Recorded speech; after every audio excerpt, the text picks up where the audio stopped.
কদাকার দেখতে, কেমন কালো কুৎসিত, কিন্তু তার হাতে তরবারি।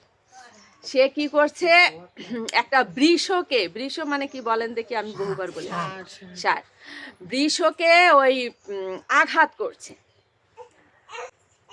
আর একটা গাভী, সেই গাভীটা থরথর করে ভয়ে কাঁপছে, ওই যে ওকে মারছে বলে ও কাঁপছে।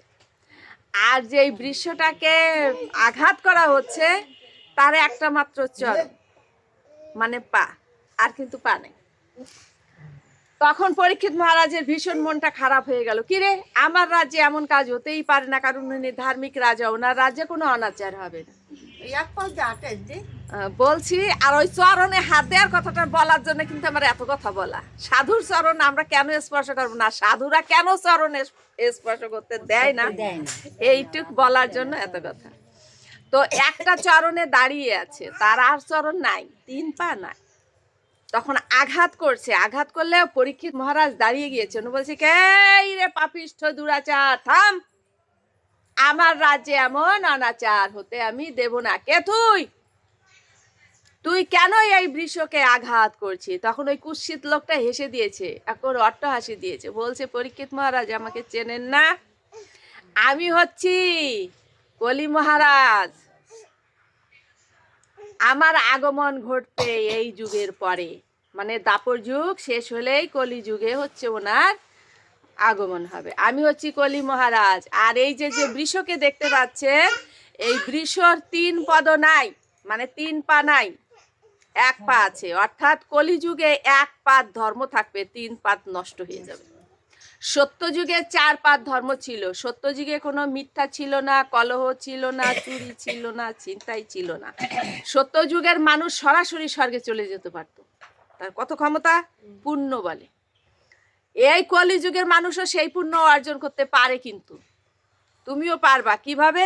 তোমাকে কোনো অন্যায় আহার গ্রহণ করা যাবে না, সেইভাবে যদি তুমি করতে পারো, কোনোদিন মিথ্যা কথা বলবে না, তুমি লোকের কোনো সমালোচনা করবে না, লোকের কোনো খারাপ করবে না, এভাবে যদি চলো তাহলে তুমিও সেই গুণ লাভ করো, তুমি সরাসরি হেঁটে স্বর্গে চলে যেতে। কিন্তু আমি যে অন্নটা গ্রহণ করছি, সেই অন্নটা কি পাপের অন্ন নাকি অন্যায়ভাবে আনা? মনে করো, আমাকে বলতে পারো, তুমি তো শিক্ষকতা করো, তুমি হচ্ছে ন্যায়ভাবে অর্থ আনো, তোমার এই অর্থটা পাপের না। কিন্তু আমি শিক্ষকতা করতে যে আমি যদি ফাঁকি দেই, আমার যে ক্লাসগুলো আছে এগুলো আমি ঠিক মতো করি না, আমি শুধু বসে থাকি, তাহলে ওই অর্থটা কি আমার ন্যায়সঙ্গত? ন্যায়ের অর্থ ওটা?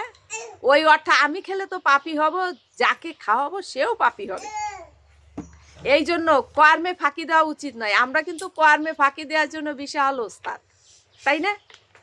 ঘুমিয়ে আছি তো আছি, একজন যদি ঘর ঝাড়ু দিচ্ছে তো দিক, ও ঝাড়ু দিয়ে নিক, ঝাড়ু হলে আমি উঠবো।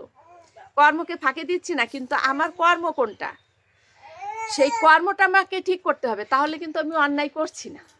কিন্তু কর্মে যখন আমি ফাঁকি দিচ্ছি তখন কিন্তু আমার অন্যায় হয়ে যাচ্ছে। এরকম প্রতি পদক্ষেপে আমরা যারা এখানে আছি সবাই চিন্তা করলে বুঝতে পারবো, আমরা আসলে কেউই সঠিক পথে হাঁটছি না, তাই না? কেউই আমরা সঠিক পথে হাঁটছি না। তাহলে কলিকালে কি ধর্ম আছে? কলিকালে ধর্ম নেই, কলিকালে 1 পাত ধর্ম। তো এখন এটুক বুঝালাম। সত্যযুগে 4 পাত ছিল, তারপরে ত্রেতা যুগে 1 পাত কমে গেল, 3 পাত থাকলো।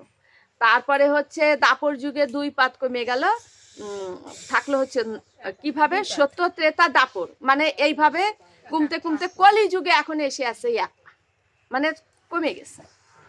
আচ্ছা, এখন উনি বলছেন যে তাহলে তুমি ওকে কেন প্রহার করছো? বলছে, কলিযুগে যদি 1 পাত ধর্ম না থাকে তাহলে আমার রাজত্ব করতে সুবিধা হয়। এই জন্য, মানে যে চোর তার তো চুরি করাটাই ধর্ম, তাই না? বলছে তাহলে আমার রাজত্ব করতে সুবিধা, এই জন্য আমি ওকে আঘাত করছি। তখন আর গাভীটাকে বলছে, তুমি কেন কাঁদছো কেন, তুমি এভাবে ভয় পাচ্ছ কেন, ভয়ে কম্পন মান হচ্ছে, ভয় পাচ্ছ কেন তুমি? তা বলছে যে আমি হচ্ছি পৃথিবী, এই যে মাতৃভূমি না, আমরা বসুমাতা বলি না, মা বলি, এই বসুমাতা হচ্ছেন গাভীর রূপ ধরে আছেন। তো উনি ভয় পাচ্ছেন, ওই ধর্ম যদি না থাকে তাহলে বসুমাতা টিকবে? বসুমাতা টিকবে না, এই জন্য বসুমাতা ভয় পাচ্ছে। তখন পরীক্ষিত মহারাজ কি করছেন, এই কলি মহারাজকে তো প্রহার করছেন। করতে করতে এখন তো সে মারা যাবে। তখন ও কি করেছে, ওই পরীক্ষিত মহারাজের চরণ ধরেছে। বুঝতে পারলাম? ওই পরীক্ষিত মহারাজের চরণ যখনই স্পর্শ করেছে, কলি মহারাজ তো প্রবেশ করে ফেলেছে পরীক্ষিত মহারাজের কাছে। পরীক্ষিত মহারাজকে বলছেন যে আপনি তো মহারাজ, আপনি এই শশাগড়া পৃথিবীর মহারাজ। শশাগড়া মানে কি? সারা পৃথিবীর রাজা। শশাগড়া পৃথিবীর রাজা আপনি। আপনি যদি আমাকে ক্ষমা না করেন, আপনি যদি আমাকে জায়গা না দেন, ক্ষমা করা সে তাক পড়ে মরুক, কিন্তু আমি আপনার শরণাগত। যত বড় পাপী হোক না কেন, সে যদি চরণে পড়ে বলে আমি তোমার শরণাগত, তাকে ক্ষমা করতে হবে। এখন আমাদের কলিযুগে তো আমরা কতগুলো আছি কপট, মিথ্যাচার করি। চরণ ধরে মিথ্যাচার করছি আর মনে মনে হাসছি, তাই না? চরণ ধরছি, মাফ করে দাও, মনে মনে হাসছি যে একবার মাফ কর তো দেখাবো মজা, তাই না? কলিযুগের মানুষ তো আমরা। সে যাই হোক, তো বলছে আমি আপনার শরণাগত, আমাকে রক্ষা করুন। তখন কলি মহারাজ বলছেন শরণাগতকে রক্ষা করা হচ্ছে ধর্ম। আচ্ছা ঠিক আছে, আমি তোমাকে জায়গা দেব, তুমি কোথায় কোথায় থাকতে চাও, আমি তোমাকে 4টা জায়গা দেব। পরীক্ষিত মহারাজ বলছেন আমি তোমাকে 4টা জায়গা দেব। তখন বলছেন কি 4টা জায়গা কি কি? খেয়াল করে শুনবা, এটা কিন্তু কলিযুগে খুব আছে। ভাতৃকলহ, কলিযুগে আছে ঘরে ঘরে ভাতৃকলহ। অবৈধ সঙ্গ। অবৈধ সঙ্গ কি? স্বামী স্ত্রী ছাড়া আর স্ত্রী স্বামী ছাড়া যারা সঙ্গ করে, এরা হচ্ছে অবৈধ সঙ্গ। বলছে এই সঙ্গের সঙ্গ যারা করে তাদের কিন্তু কোনো ক্ষমা নেই। এই কলিযুগে এটাই থাকবে। তাহলে গেল ভাতৃকলহ, অবৈধ সঙ্গ। তারপরে বলছে পাশা,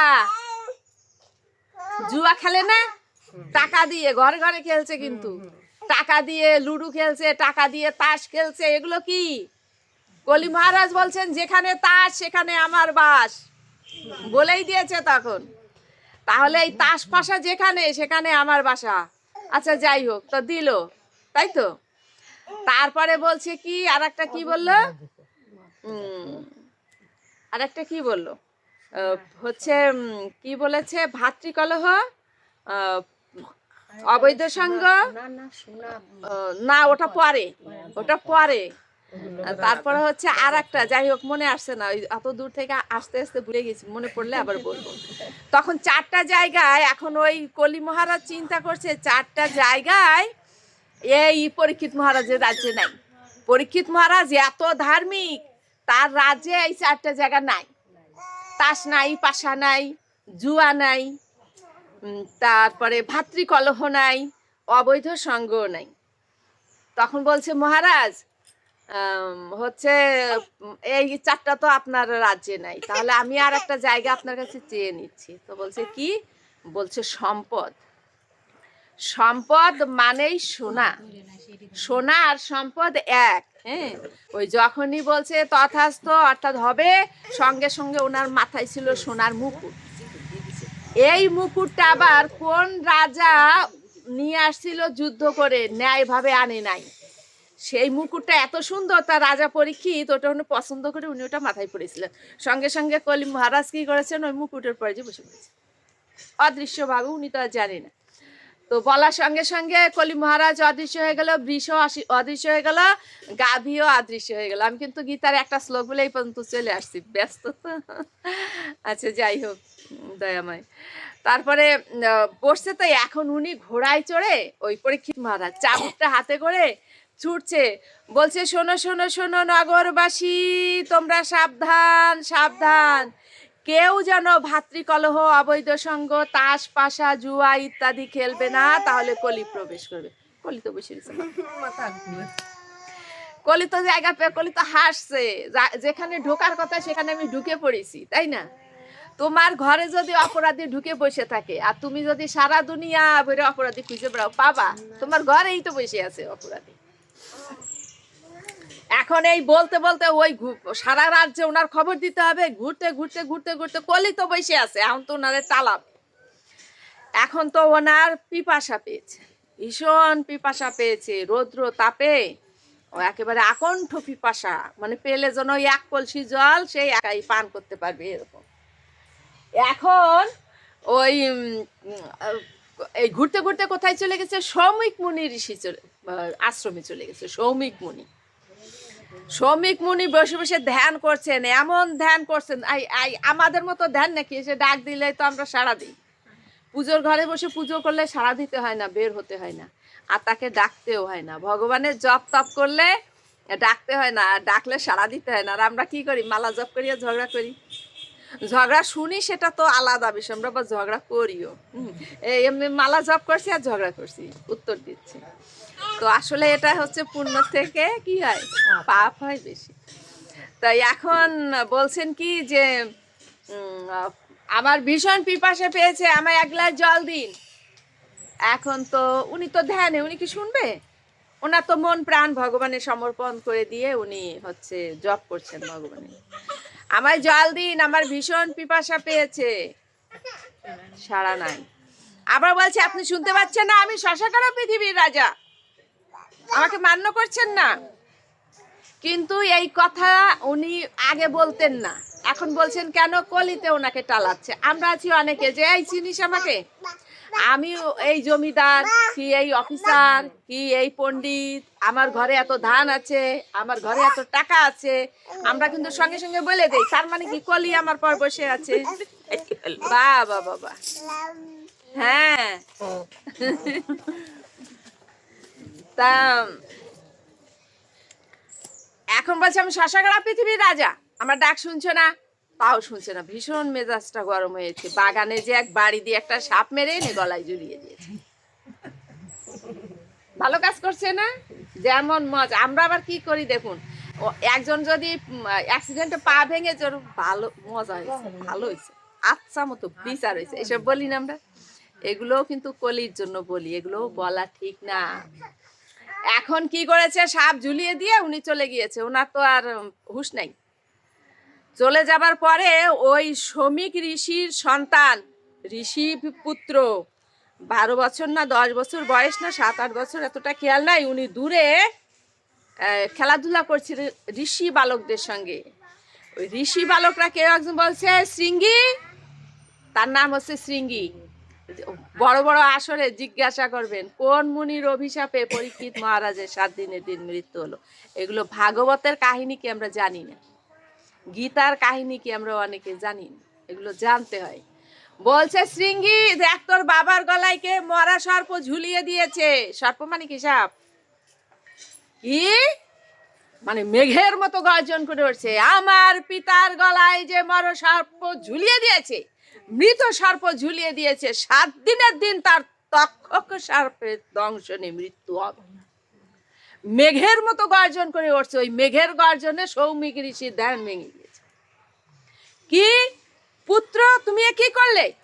শশাকারা পৃথিবীর রাজা, এই রাজা যদি মারা যায় সারা পৃথিবীতে অনাচার চলে আসবে, তুমি কেন এই অভিশাপ দিলে? কিচ্ছু করার নাই, ব্রহ্ম বালক মুখ দিয়ে বেরিয়েছে, এ ঘটবেই। আর আমরা কি করি, শাশুড়ি আর বৌমা যদি ঝগড়া লাগে, শাশুড়ি বলবে যে এই জিব্বা দিয়ে ঝগড়া করছিস, জিব্বে খসিয়ে পড়বে। আর শাশুড়ি বৌমা বলবে কি, পাও দাপায় দাপায় চলছো নয়, পাও ভেঙে যাবে, ঠ্যাং ভেঙে যাবে। মাসের পর মাস যায়, বছরের পর বছর যায়, বউয়েরও জিব্বা খসে না, শাশুড়িরও ঠ্যাং ভাঙে না। কেন?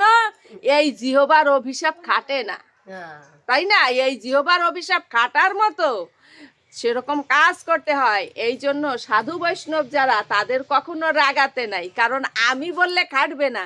সাধু বৈষ্ণবের গালটা খেটেও যেতে পারে, গাল দেয় না সাধুরা, কিন্তু যদি মনে একটু বিরক্ত হয়, কষ্ট পায়, তাহলেই কিন্তু কাজ হয়ে যায়। এখন ওই কোনো কিছু করার নাই, সৌমিক মুনির সঙ্গে এতক্ষণ কিন্তু ধ্যান ভাঙে নাই মুনির, কিন্তু রাজাকে যখনই অভিসম্পাত করেছে সঙ্গে সঙ্গে না ধ্যান ভেঙে, কারণ মেঘের মতো গর্জন করে উঠেছে। ঋষিপুত্র তো সঙ্গে সঙ্গে একজন ঋষিকে পাঠিয়েছে, পরীক্ষিত মহারাজের কাছে চলে যাও। আর ওদিকে পরীক্ষিত মহারাজে যখন মুকুটটা খুলে রেখেছে, সঙ্গে সঙ্গে দর দর করে চোখ দিয়ে জল চলে আসছে। হাই বাবু, আমি কি অপরাধ করছি? ওই যে মুকুট খুলে ফেলেছে, কলি তো নেমে গিয়েছে, চেতনা ফিরে এসেছে। আমি কি অপরাধ করেছি? আমি মহা অপরাধ করেছি। আমি কেন ঋষির গলায় মৃত সর্প ঝুলিয়ে দিলাম? আমার মোটেই উচিত হয়নি, আমি মহা অপরাধ করেছি। এমন সময় একজন ঋষি এসে সংবাদ দিলেন যে পরীক্ষিত মহারাজ, 7 দিনের দিন তোমার তক্ষক সর্পের দংশনে মৃত্যু হবে। তখন রাজা শান্ত হয়ে গেল। ঠিক হয়েছে, আমি যেমন কর্ম করেছি আমার এমনই হওয়া উচিত ছিল। মনটা শান্ত হয়েছে যে আমি যে অপরাধ করেছি আমার অপরাধের শাস্তি হওয়া দরকার ছিল।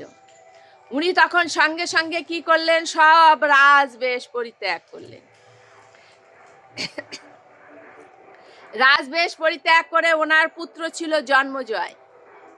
জন্মজয়কে সিংহাসনে বসিয়ে উনি নেমে পড়লেন রাজ্য ছেড়ে। 7 দিনের দিন আমার মৃত্যু হবে। আমাদের সকলের কিন্তু 7 দিনের দিন মৃত্যু হবে।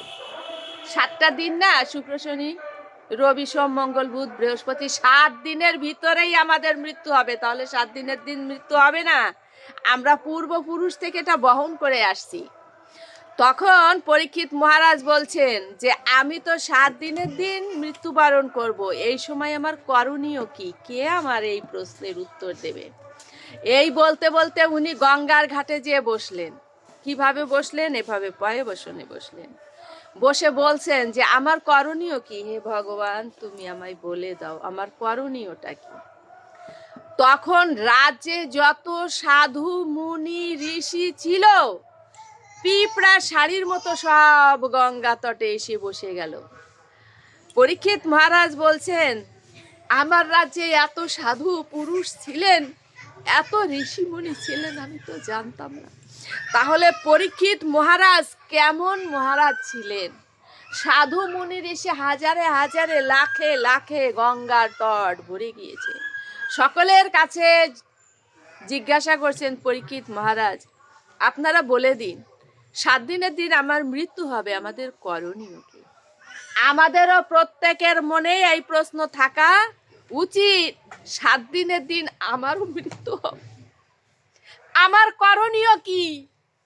কিন্তু আমরা কি করি সেটা নিজেরা ভেবে দেখবেন। আমরা যে কাজগুলো করি আদৌ কি কাজটা ঠিক করি কিনা।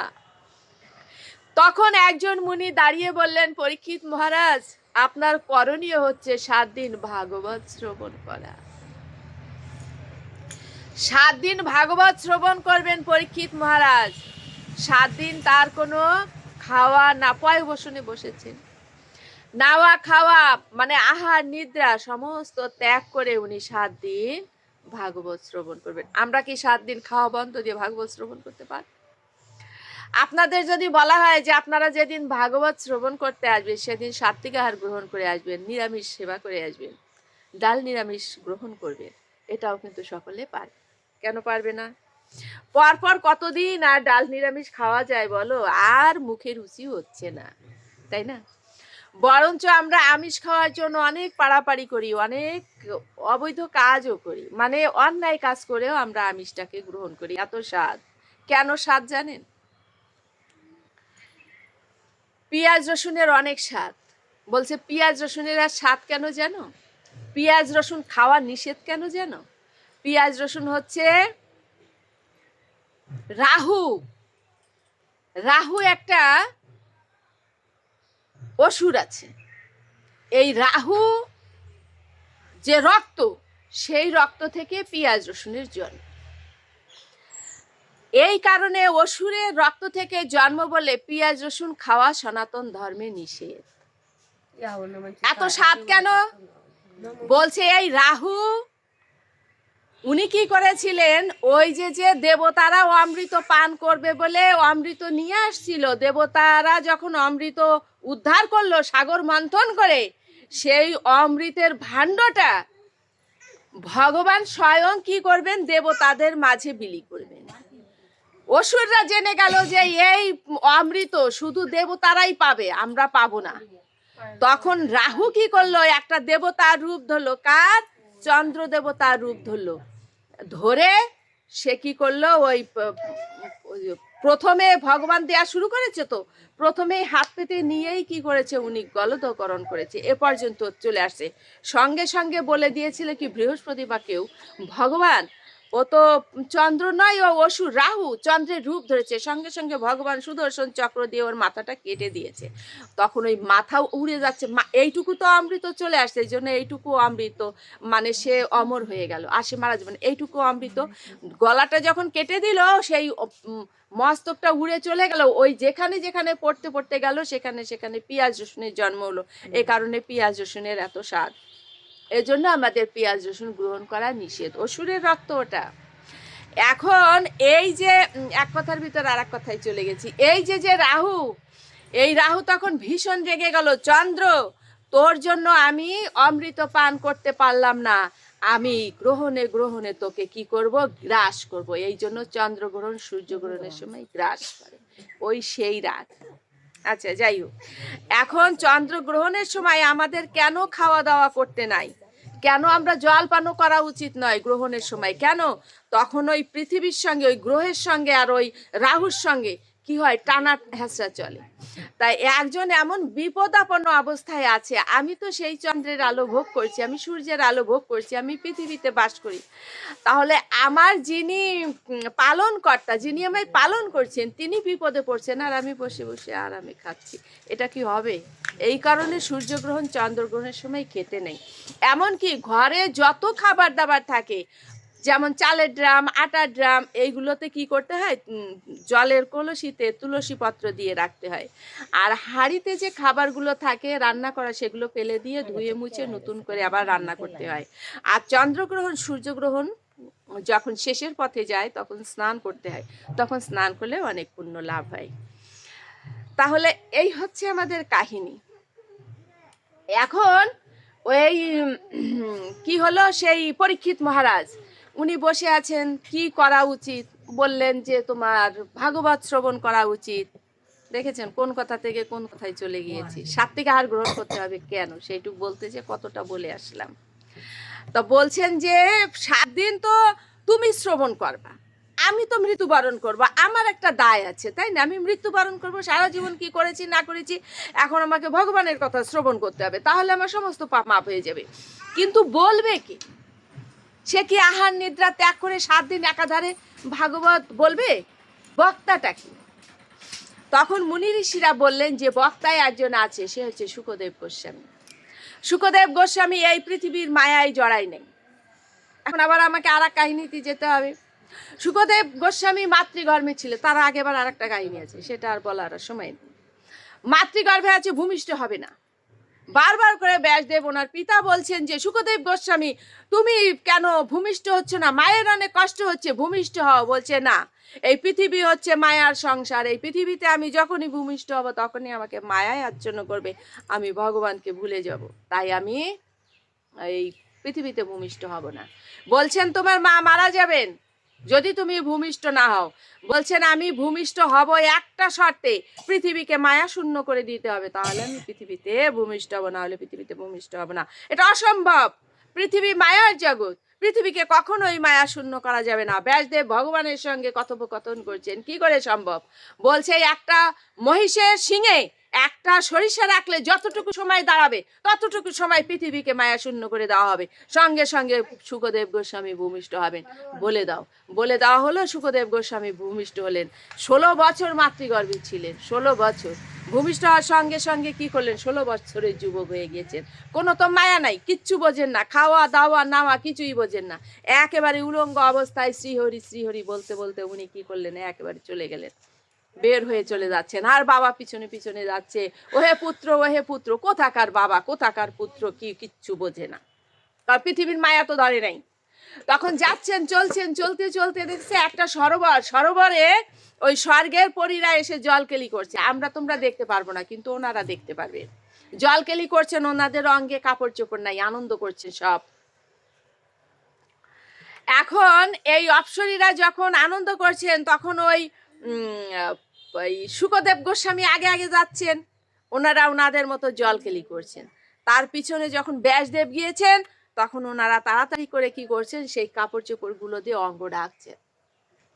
তখন ব্যাসদেব বলছেন, তোমাদের কাছে আমার একটা প্রশ্ন আছে, যখন আমার 16 বছরের যুবক চলে গেল তখন তোমরা ছিলে বস্ত্র ছাড়া, আর এখন আমি বৃদ্ধ, বয়োবৃদ্ধ, চুল দাড়ি জটা পেকে সাদা হয়ে গিয়েছে, আমায় দেখে তোমরা বস্ত্র আবরণ করছো, কারণটা কি? বলছে ব্যাসদেব, তুমি মুনি হতে পারো, কিন্তু তুমি সংসারী, তোমার ভিতরে সংসারের বাসনা আছে, তুমি বোঝো, কিন্তু ওর ভিতরে সংসারের কোনো বাসনা নেই, ও জগৎ চেনে না, এই জগতের কি এসব চেনে না। তো এখন এই শুকদেব গোস্বামীর পক্ষেই হচ্ছে ওই ভাগবত শ্রবণ করা, মানে বক্তা হিসাবে সেই বলতে পারবে। ঋষিরা বলছেন কিন্তু শুকদেব গোস্বামী তো কোথাও দাঁড়ান না, কোথাও উনি এই 1 ঘন্টা উনি বসে থাকবেন না। উনি কোনো গৃহস্থের বাড়িতে যাবেন, ওই গাভী দহন করছে যতটা সময়, ততটাই সময় অপেক্ষা করবেন, গাভী দহন শেষ, ওনাকে 1 গ্লাস দুগ্ধ দেবেন, উনি পান করে চলে যাবেন, এতটুকু সময় উনি দাঁড়ান। উনি তো এই 7 দিন বসে উনি ভাগবত বলবেন না। কিন্তু এই ভাগবত পাঠের আবার একটা ইতিহাস আছে, ইতিহাস কিন্তু সব কিন্তু এরকম জালের মতো ছড়ানো। ওই যখন চলে যাচ্ছিলেন না, যাওয়ার পথে ওরা দেখছিলেন যে মুনি ঋষিরা এমন সুন্দর শ্লোক বলছেন, শুনে মন প্রাণ ভরে গিয়েছে। বলছে তোমরা এত সুন্দর শ্লোক বলছো, কোথায় শিখেছো? বলছে তোমার পিতার কাছে আমরা শিখেছি। তো ব্যাসদেব ভাগবত রচনা করেছেন, তো এসব তোমার পিতার কাছে আছে। তাই তখন আবার ওখান থেকে ফিরেছে পিতাকে, ব্যাসদেব ইত্যাদি শুনে, এবং ওই ব্যাসদেব প্রথম ওই ভাগবতটা শ্রবণ করালেন শুকদেব গোস্বামীকে। এখন শ্রবণ করা মাত্র, এই যে তোমরা শুনছো, শোনার পরে বলতে পারবা সেই ভাগবত, বলছে 18,000 শ্লোক আছে এই ভাগবত, সেই ভাগবত শ্রবণ করার পরে আবার বলতে পারবেন, তাহলে কত বড় পণ্ডিত। এখন যখন ঋষিরা এইসব বসে বলাবলি করছে, এমন সময় সেখানে শুকদেব গোস্বামী এসে হাজির। সবার প্রাণে যেন জল এলো, যে মেঘ না চাইতেই জল, আমরা যা কামনা করছি সে চলে এসেছে, শুকদেব গোস্বামী। কিন্তু শুকদেব গোস্বামী কি ভাগবত পাঠ করবেন? ওনাকে বলা হলো, বলার সঙ্গে সঙ্গে বলছে আমি পাঠ করব। এখন উনি বলার সঙ্গে সঙ্গে কেন পাঠ করতে রাজি হলেন? পরীক্ষিত মহারাজের কর্ম আছে, তাই না? তার রাজ্যে কোনো অন্যায় ছিল না, এই কারণে সে কি করেছেন, এটা প্রাপ্ত হলো, তার প্রাপ্তি, তার আমি ভালো কিছু পাবো, এটা কি করে পাবো? আমার সেই কর্মটা থাকতে হবে। শুকদেব গোস্বামী বলছেন হ্যাঁ আমি পাঠ করতে পারবো। শুকদেব গোস্বামী বসেছেন, ভাগবত শুরু করেছেন। বলছে শিখি ভাগবত, হাজার হাজার মুনি ঋষি বসে আছেন, শুকদেব গোস্বামী ভাগবত শুরু করেছেন। মনে হচ্ছে কি জাহ্নবীর স্রোতধারা, স্রোত যেভাবে ছুটে চলে, এই শুকদেব গোস্বামীর বদন থেকে ভাগবত সেভাবে যেন ছুটে চলছে।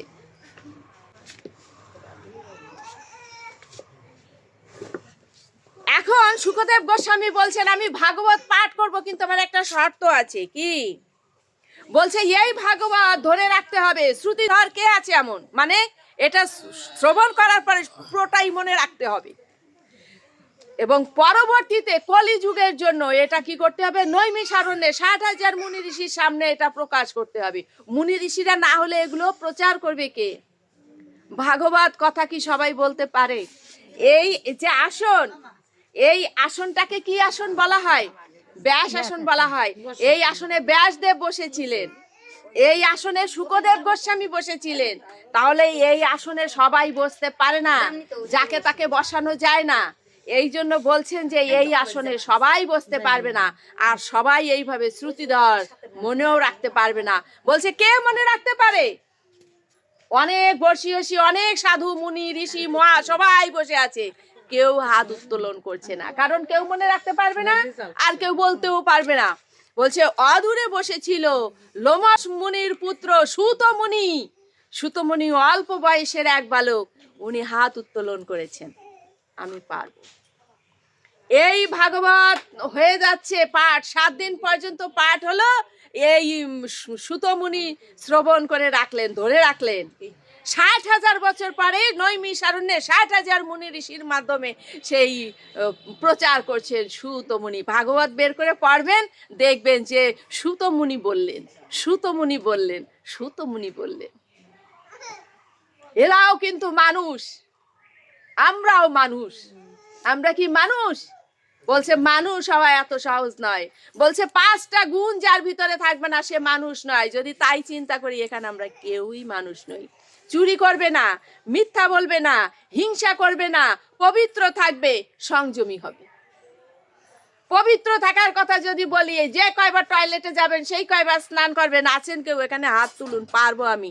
মাঘ মাসে শীত, এই শীত যে গেল, আমি 5বার টয়লেটে গিয়েছি, আমি 5বার স্নান করেছি। আছে কেউ? হবে এটা সম্ভব? আচ্ছা, আমি কাউকে হিংসা করব না, সম্ভব? হিংসা চলে আসে এমনি মনে।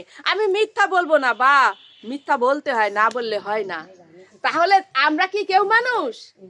এই যদি আমরা এটা হিসাব করি, তাহলে কিন্তু মানুষ আমরা কেউ নই। হিসাব করে দেখুন। আর বলছে এই 5টা গুণ অর্জন করতে হলে আগে কাকে দমন করতে হবে? এই দেহে 6 জন শত্রু বাস করে। সেটা হচ্ছে ষড়রিপু, কাম, ক্রোধ, লোভ, মোহ, মদ, মাৎসর্য। তাকে দমন করতে হবে। আমি একটু আগে শ্রীমদ্ ভগবদ গীতা পাঠ করে আসছি না? সর্বদারানি সংযম মনোহরে দি নিরুদ্ধ চা মুথিনি আধায় আত্মনা প্রাণবাস্তিত ধারণাম। ইন্দ্রিয়ে সব কটি দ্বারকে রুদ্ধ করে, মনকে হৃদয়ে নিরুদ্ধ করে, হৃদয়ের মধ্যে প্রাণকে স্থাপন করে যোগে স্থিত হতে হয়। গীতা ভাগবত কি যুক্ত আছে না? তাহলে গীতায় কি বলেছে, ভাগবতে একই কথা বলছে। আমরা এমন ভাবে কজনে পারি? এখন কথা হলো, আমরা কজনে পারবো না কেন? ভগবান পথ বলে দিয়েছেন যে হে অর্জুন, আমাকে পাওয়া খুবই সহজ। কিভাবে সহজ? অভ্যাস যোগ তেন সেত সানবনগামিনা পরমম পুরুষম দিব্যম ইয়াতি পার্থ অনুচিন্তয়ন। হে পার্থ, অভ্যাস যোগে যুক্ত হয়ে যিনি নিরন্তর কেবল আমাকে স্মরণ করেন, আমি সেই নিত্যযুক্ত ভক্ত যোগীর কাছে সুলভ হই। যে প্রতিনিয়ত চেষ্টা করছে, অভ্যাস করছে। একদিনে কখনোই সম্ভব নয়। আমি একবারে 1 লাফ দিয়ে ওই গাছের আগায় উঠতে পারবো না।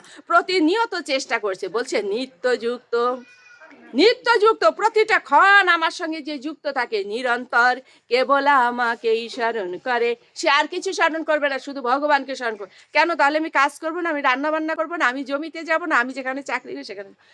কাজের মাঝে ভগবান সেটা বলে দিয়েছেন, গীতাতে আছে কর্মযোগ। তুমি কর্ম করো, কর্মের ভিতরে ভগবানকে যোগ করে নাও। এটা অনেকবার বলেছি। আচ্ছা, তাহলে কি হলো? পরবর্তীতে আমরা এই ভাগবতটা কিভাবে পেলাম? সুতমুনির মাধ্যমে পেলাম। সুতমুনি নৈমিষারণ্যে কি করেছিলেন? প্রচার করেছিলেন, তারপরে আমাদের মাঝে এসেছে। এখন প্রশ্ন হলো, ওই যে পরীক্ষিত মহারাজ, আমি একটা জায়গায় একটা পাঠে শুনেছি, একজন মহারাজ বলেছেন যে পরীক্ষিত মহারাজ যে 7 দিন ভাগবত শ্রবণ করলেন, তক্ষক সাপনাকে দংশনই করেন নাই। কিন্তু আমি ভাগবতে এটা পাঠ করেছি, মানে পড়েছি আমি, যে তক্ষক সাপ অর্থাৎ তক্ষক সর্প 7 দিনের দিন পরীক্ষিত মহারাজকে দংশন করেছিলেন। কিন্তু সেই দংশন যে কখন করলেন, পরীক্ষিত মহারাজ তা বুঝতেই পারেন নাই। উনি কি দেখলেন? উনি দেখলেন যে সেই ওনার জন্য গোলক ধাম থেকে রথ এলো, আর ওনাকে সুন্দর করে রথে তুলে নিয়ে একবারে গোলক ধামে চলে গেল। শ্রী